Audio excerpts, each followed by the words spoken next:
म्याऊ म्याऊ। चिड़िया चिड़िया, ये लो मिठाई, आकर मिठाई खा लो। ये मिठाई शुद्ध देसी घी से बनी हुई है। ना बाबा ना, मैं तुम्हारे पास मिठाई खाने आऊं और फिर तुम मुझे ही खा दो। बड़ी चालाक बनती हो, मैं नहीं आऊंगी तुम्हारे पास और ना ही तुम्हारी ये मिठाई खाऊंगी। म्याऊ। छोटी चिड़िया, तू बड़ी डरती है मुझसे। मैं उन काली बिल्लियों में से नहीं हूँ जो कि मांस खाती हैं। अरे मैं तो शाकाहारी बिल्ली हूँ जो कि सब्जियाँ खाती हूँ और साथ में मीठा फल भी खाती हूँ। अरे जल्दी से आकर मुझसे मिठाई ले लो मेरी बेटी चिड़िया। म्याऊ। अच्छा, मेरे पास समय नहीं है, तुम जाओ यहाँ से, मुझे और भी काम करने हैं, मुझे तुम्हारी मिठाई नहीं खानी। बिल्ली वहाँ से निराश होकर चली जाती है।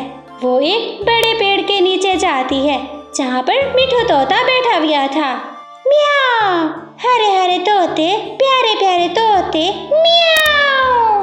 बिल्ली बिल्ली, बचाओ बचाओ बिल्ली। हरा तोता वहाँ पर शोर करने लग जाता है। शोर करते करते वहाँ से भाग जाता है। म्याऊ। कोई भी मेरा विश्वास नहीं करेगा। इससे तो अच्छा है कि मैं यही मिठाई खाकर अपना पेट भर लेती हूँ। म्याऊ। बिल्ली अपना मिठाई का डिब्बा खोलती है और मिठाई खाना शुरू कर देती है। एक पेड़ की डाल पर बैठी गौरी कवि बिल्ली को मिठाई खाता देख लेती है। गौरी कवि बहुत लालची थी, उसके मुंह में पानी आ जाता है। अगर ये काली बिल्ली थोड़ी सी मिठाई मुझे दे देगी तो मुझे तो मजा ही आ जाएगा। मैं जरा इसके पास जाकर मिठाई लेती हूँ। गौरी कवि उड़ती है और काली बिल्ली के थोड़ी ही दूर जाकर बैठ जाती है। म्याऊ। बड़ी स्वादिष्ट मिठाई है। कवि कवि, क्या तुम्हारा दिल कर रहा है मिठाई खाने को? काली बिल्ली, दिल तो बहुत कर रहा है पर तुमसे डर भी बहुत लगता है। डर? कवि कवि, मुझसे डर? अरे मुझसे क्या डरना। ये देखो, मेरे मुंह में तो दांत भी नहीं है, मैं भला किसी को क्या नुकसान पहुंचाऊंगी? नहीं, मैं तुम्हारे पास नहीं आऊंगी, दांत हो या ना हो। तुम हो तो काली बिल्ली ना, बस एक लड्डू मुझे दूर से दे दो। काली बिल्ली वो लड्डू उठाकर गौरी कवि को दे देती है। गौरी कवि लड्डू उठाकर एक पेड़ की डाल पर बैठकर खाने लग जाती है। बहुत स्वादिष्ट, बहुत ही अच्छा लड्डू था, मजा आ गया मुझे तो खाकर। बेटी बेटी बिल्ली, कुछ खाने को लाई हो? कोई पक्षी हाथ लगा कि नहीं लगा? म्याऊ। ना ना मम्मी, कहाँ से लगना था मेरे हाथ में पक्षी? पक्षी तो सियाने हो गए हैं, मिठाई के लालच में एक भी पक्षी मेरे नजदीक नहीं आया। वो एक काली कवि आई थी, दूर से लड्डू लेकर भाग गई। म्याऊ। मेरी बेटी, किसी न किसी तरह मुझे पक्षी ला दो। डॉक्टर ने कहा है कि कल तक पक्षी का शोरबा ना पिया तो और कमजोर पड़ जाऊंगी। म्याऊ। उसी काली कवि को ही ला दो मुझे। म्याऊ। माँ, मैं कल पूरी कोशिश करूंगी कि वो कवि ला सकूं। वो बिल्ली दूसरे दिन फिर से जंगल जाती है। वो गौरी कवि के दरवाजे पर जाती है। गौरी कवि घर में नहीं थी तो काली बिल्ली चिड़िया के घर में आ जाती है। वो दरवाजे पर खड़ी होकर बातें करने लग जाती है। म्याऊ म्याऊ, घर में कोई है? कोई है घर में? चिड़िया घर में नहीं थी, परंतु चिड़िया के दो छोटे छोटे बच्चे घर में बैठे हुए थे। कुक्कू भैया, बाहर दरवाजे पर कोई है? हाँ, मगर मम्मा ने दरवाजा खोलने से मना किया है। कुक्कू भैया, मैं छींकने से देखती हूँ कि बाहर कौन आया है। चिड़िया बाहर छींकने से देखती है तो उसको काली बिल्ली नजर आती है। कुक्कू भैया, बाहर काली बिल्ली है, जल्दी से अलमारी के पीछे छुप जाते हैं। अरे गुड़िया, छुपने की क्या जरूरत है, हम दरवाजा ही नहीं खोलेंगे। म्याऊ। बच्चों, मैं तुम्हारी माँ की सहेली हूँ, काली बिल्ली नाम है मेरा। जल्दी से दरवाजा खोलो, मैं तुम्हारे लिए मीठा फल लाई हूँ। लो अपना फल ले लो मुझसे। म्याऊ। बिल्ली आंटी, मम्मा आएगी, हम तभी दरवाजा खोलेंगे, वरना हम दरवाजा नहीं खोलने वाले। ये बच्चे तो बहुत चालाक हैं, कहीं और जाना पड़ेगा। म्याऊ। काली बिल्ली वहाँ से चली जाती है। मैं फिर से कौवे के घर जाती हूँ। अब तो वो घर में वापस आ गई होगी। एक वही लालची कौवी है जो मेरी बातों में आ सकती है। म्याऊ। काली बिल्ली गोरी के दरवाजे पर जाती है, उसके दरवाजे पर दस्तक देने लग जाती है। काली बिल्ली तुम। गोरी कौवी डर के दरवाजा बंद कर देती है। कौवी, मैं तो समझती थी कि तुम एक बहादुर पक्षी हो, मगर तुम भी मुझसे डर गए।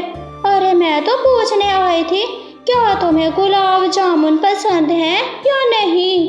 गुलाब जामुन का नाम सुनते ही गोरी पागल हो जाती है और तुरंत दरवाजा खोल देती है। गुलाब जामुन कहाँ है? गुलाब जामुन जरा दो ना मुझे। मेरी माँ बना रही है गुलाब जामुन। मैं तो तुमसे पूछने आई थी कि सहेली कौवी को भी खिला दूंगी, मगर तुमने तो दरवाजा ही बंद कर दिया। म्याऊ। हाँ, मुझे बहुत पसंद है मीठे मीठे गुलाब जामुन। हाँ तो आ जाओ मेरे साथ। कहीं ऐसा ना हो कि माँ सारे गुलाब जामुन पड़ोसियों को बांट दे। म्याऊ। गोरी कौवी थोड़ी देर के लिए सोचती है और फिर घर की कुंडी लगाकर काली बिल्ली के साथ चली जाती है।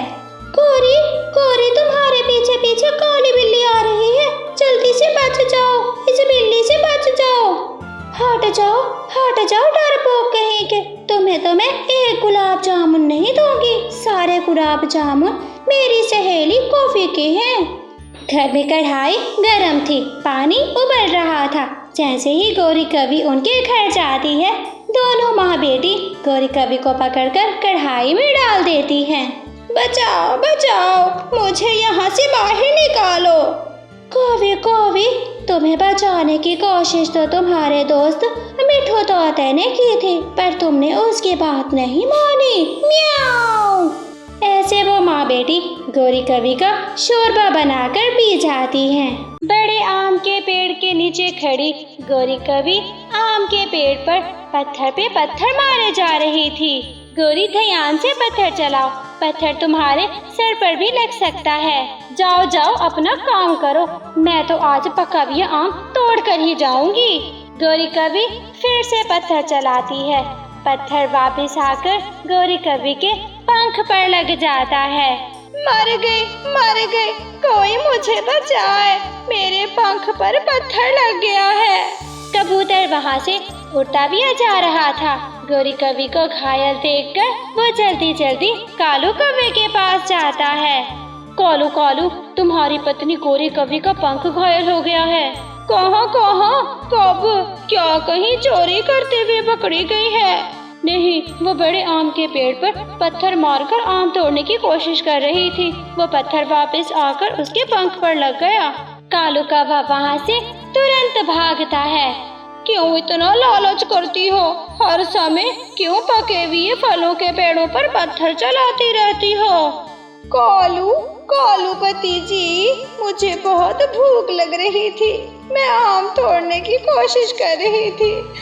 एक पत्थर मेरे पंख पे लगा है, मुझे बहुत दर्द हो रहा है, किसी न किसी तरह मुझे घर ले चलो। कौवा चिड़िया को बुलाता है। कौवा और चिड़िया किसी न किसी तरह गोरी को उठाकर घर ले जाते हैं। मैंने तुम्हें मना भी किया था गोरी, पर तुम कौन सा किसी की बात को सुनती हो। बस चिड़िया, मुझसे गलती हो गई।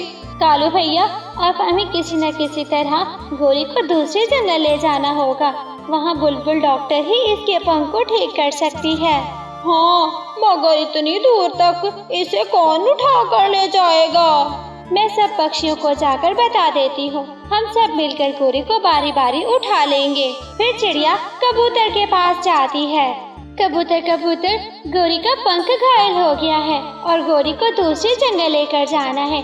ये काम हम सब पक्षी मिलकर करेंगे। मैं नहीं जाऊँगा, गोरी ने कल मेरा भोजन चोरी किया था। कबूतर भैया, अगर हम समय पर बुलबुल वैद्य जी के पास ना गए तो गोरी जिंदगी भर के लिए अपाहिज हो जाएगी। ठीक है चिड़िया, तुम तोते को भी बता दो। फिर चिड़िया तुरंत उड़कर तोते के पास जाती है। वो तोते को भी सारी बात बता देती है। अगले दिन सुबह सवेरे सब पक्षी गौरी कवि को एक टोकरी में रखते हैं। सबसे पहले इसे मैं उठाता हूँ, मेरे बाद चिड़िया तुम उठाना इसको। कालू मेरा सुंदर पति, मुझे ध्यान से उठाना, कहीं अपनी गलती पर पछतावा हो रहा था, क्योंकि उन्होंने जैसा किया था वैसा ही उन्हें मिला था।